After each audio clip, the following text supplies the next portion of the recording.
Guys, it's over. It's an end of an era. This is the end of Carlo Ancelotti at Real Madrid. That's the silver lining, which is Carlo Ancelotti's time at Real Madrid is finally over. And I'm very happy about that. Going into this tie, some of you have not been happy with some of the comments that I've made about the last thing we should lose is our faith. Remontada, we're going to come back. And I've said all along, I just don't believe it. I just don't see it. So many teams have beaten Real Madrid this season. We're talking Lille. Valencia came and won at the Bernabeu for the first time in 15 years.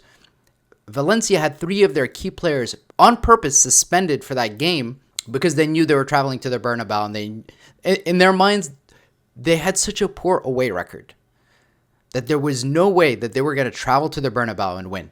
Yet they came and they got a result at the dying seconds of the match. If Valencia could do that to Real Madrid, if Lille, a mid-table team in France, could do that to Real Madrid, if AC Milan can come to the Bernabeu and beat us, if Barcelona can beat us 2 Clásicos, and let's be real, that second Clásico, we were lucky to escape with that scoreline. We should have gotten like a record drubbing.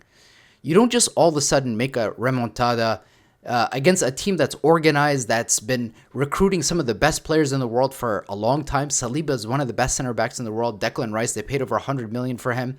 He looked like a $100 million player. Bukayo Saka, what an incredible talent that guy is.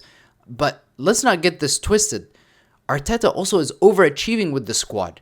I mean, look at Martinelli. I'm sorry, but Martinelli is a workhorse. He works very hard, but in the attacking third, if you compare him to some of the players we have, Kylian Mbappe, Rodrigo, Vinícius, he's nowhere near that level. You can't win every single year. Real Madrid is the reigning champions of Europe, and that's going to change very soon. But look at what's happening with Manchester City. You have to also respect your opponents. When we traveled to London, when you saw Vinícius and Mbappe not pressing, we paid the price for that today.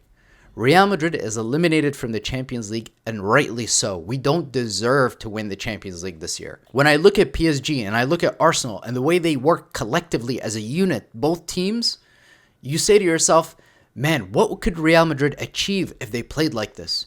Today I saw a much better performance from Real Madrid, a more collective effort, playing more on the front foot. You just ask yourself, where is this? Where are these kinds of performances? Why is it that you guys are not fighting for the 50-50 balls? Today, I really just saw Jude Bellingham and Valverde play with their hearts.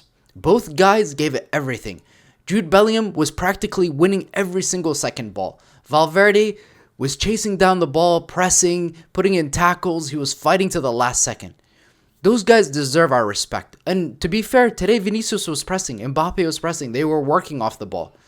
But that's what we demand of you. If you're going to play for Real Madrid, you're going to represent the badge of Real Madrid. These are the standards at Real Madrid. You can't be sitting there walking, jogging, not pressing the ball. Some of these guys are divas. They grew up watching Cristiano Ronaldo and idolizing him. Cristiano Ronaldo is the greatest Real Madrid player of all time, if not the greatest football player of all time. But Cristiano Ronaldo fought and he worked for this team. And he pressed the ball. Cristiano Ronaldo also showed up to training. And he was the first person there, and he was the last person to leave. And he took responsibility. Cristiano Ronaldo didn't just talk the talk. He walked the walk. If you guys want to be Real Madrid legends, if you want to have your name up there with Alfredo Di Stefano, Karim Benzema, those guys were all leaders. They all fought and worked hard. And that's all we ask of you guys. It's okay to lose. We don't expect you to win every single game. But fight for the jersey. Fight for every single 50-50. Both legs, not just the game at the Bernabeu.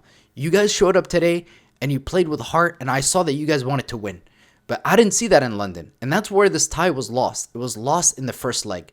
But in terms of what's next, there's no way Carlo Ancelotti is going to keep his job next season. No way. This is the end of Carlo Ancelotti.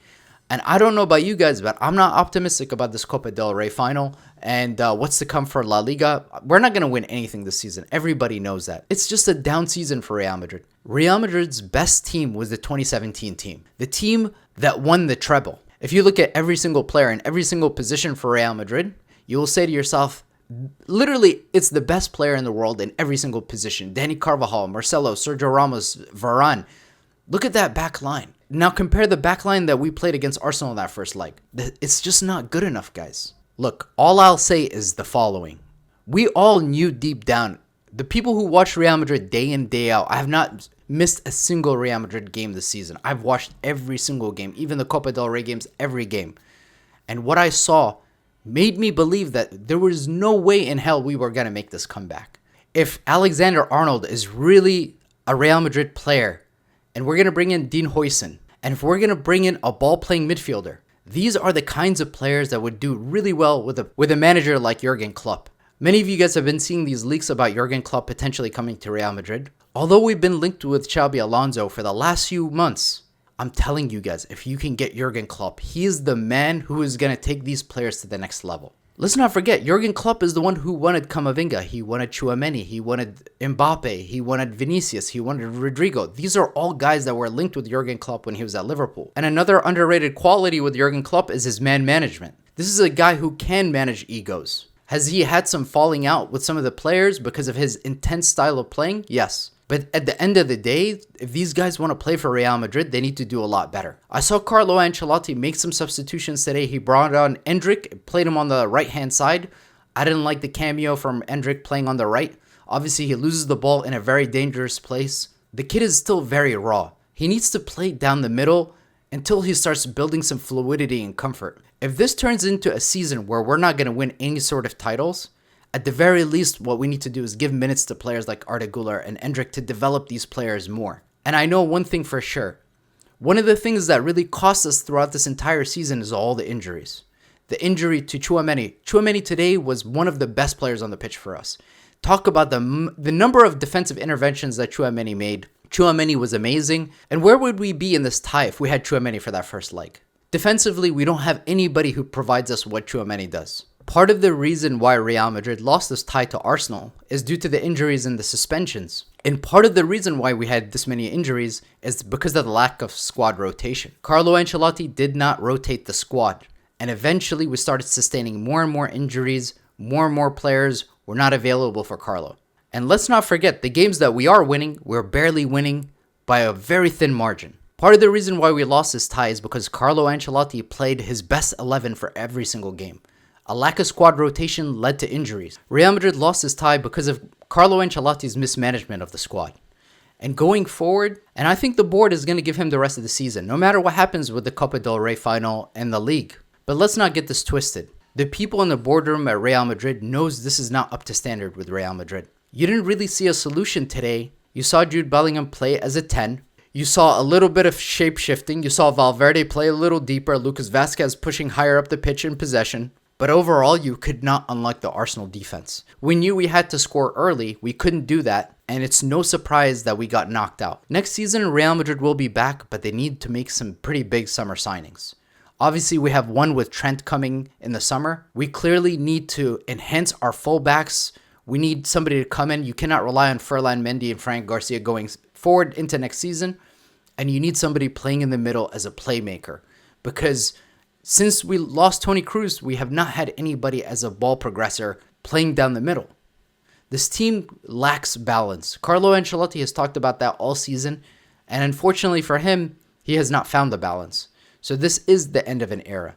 And to be fair, I'm not mad at Carlo Ancelotti. He came to Real Madrid from Everton. He's the one who won us 2 Champions Leagues. He's the guy who transitioned the old guard to the new guard to this team. So I will look back at Carlo Ancelotti with fond memories.